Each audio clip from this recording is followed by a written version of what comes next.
This quiet little university town is called Trekroner. And this town grew together with Roskilde University.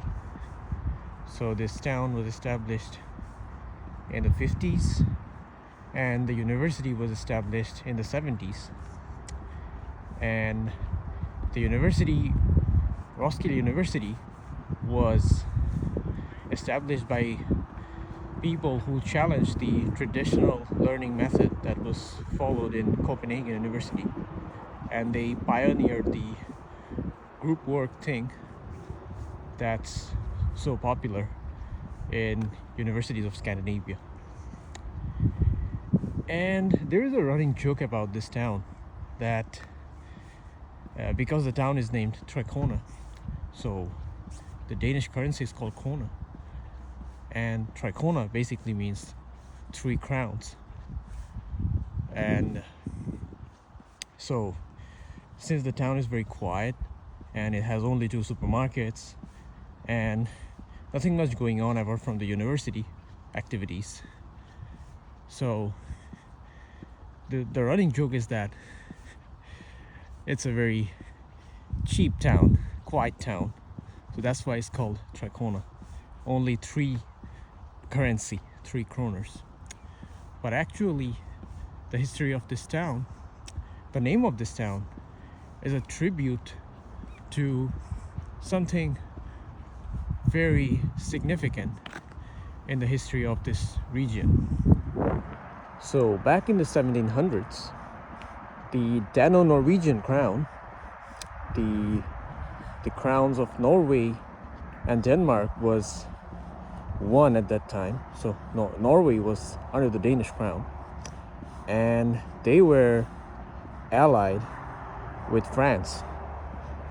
And during the time of Napoleonic Wars, the Anglos, the Brits, they invaded Copenhagen, and in order to defend Copenhagen against the British troops, the Danish crown, they built a floating fortress called Trekroner in Copenhagen. Now, I haven't been to that fortress, but it's still there in Copenhagen. And the name Trekroner, it's based on the concept of Kalmar Union. So back in the 1400s, the Scandinavian countries, Denmark, Sweden and Norway, were under the same union, and it was called Kalmar Union. And also Iceland, Faroe Islands, they were also under this union. And since Finland was under Sweden, so they were also under this union. So like it was a grand Northern European empire.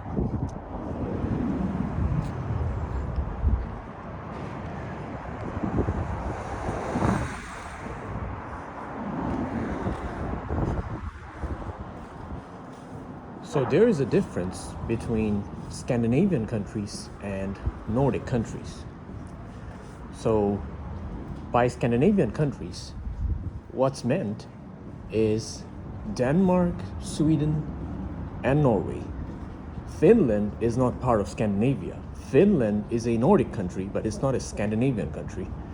So Scandinavian countries like the Swedes, the Danes, the Norwegians, they speak very similar languages. They are technically the same language. It's technically dialects of the same language, especially when it's written, it's almost identical. And when it's spoken, like still they can understand each other to a great degree. And like these 3 languages of these 3 countries, they are basically a dialect continuum. So the speakers of, let's say, 2 border towns between Sweden and Denmark, or Norway and Sweden, they understand each other better than extreme parts of the same country. So yeah, so like they are descendants of the Old Norse, the Vikings, and Finland, they speak a completely different language. So their language, Finnish, is not descendant from Old Norse like Danish, Swedish, and Norwegian. So they speak a Finno-Ugric language. It originated from the Ural Mountains. And yeah, so like their culture, their language, it has a different history. But since they were ruled by Sweden for a very long time, so Finland has Swedish as its co-official language, and every Finnish kid, they study Swedish in school. So long story short, this is the origin of the name Trekroner. So even though this place is not that old, but it's named after an old event. It's named after a fortress that was built as a tribute to the concept of a unified Scandinavia. And the purpose of that fortress was to protect Copenhagen from the invading British army. Næste station, Hedehusene.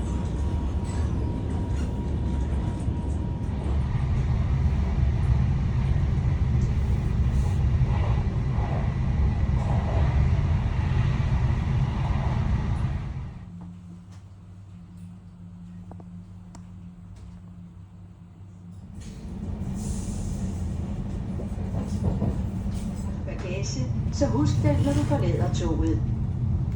Next station, Copenhagen Central Station.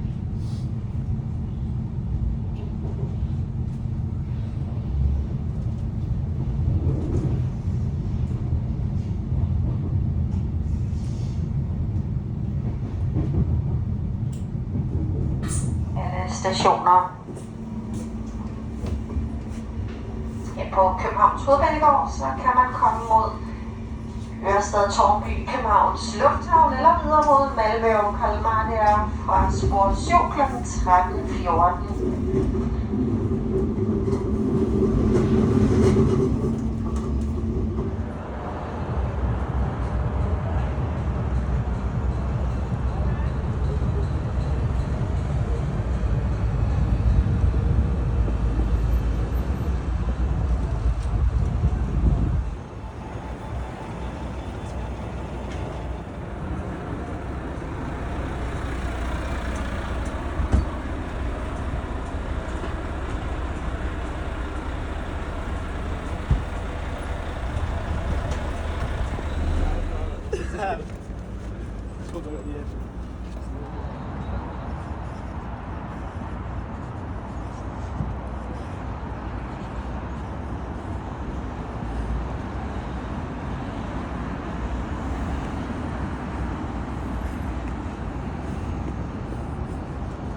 Rådhuspladsen.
So, as I was passing by the Lego store in Copenhagen, I just realized I have been living in this country for 1.5 years, but I haven't bought a Lego piece yet. But this is one of the first things that you should buy as soon as you land in this country, because Lego is one of the most famous brands that came out of this country. And this is Faxacondi. It's the most famous soda of this country. It tastes like 7-Up or Sprite, but it's actually better than those brands. Yeah. It's been a while I'm having soda, and I walked a lot in Copenhagen, walked a lot in the sun after a long time, so it's time to quench my thirst. Oops, spilled over. It's definitely fizzier. It tastes better than Sprite or 7-Up indeed, and it has been my favorite soda ever since I came to Denmark.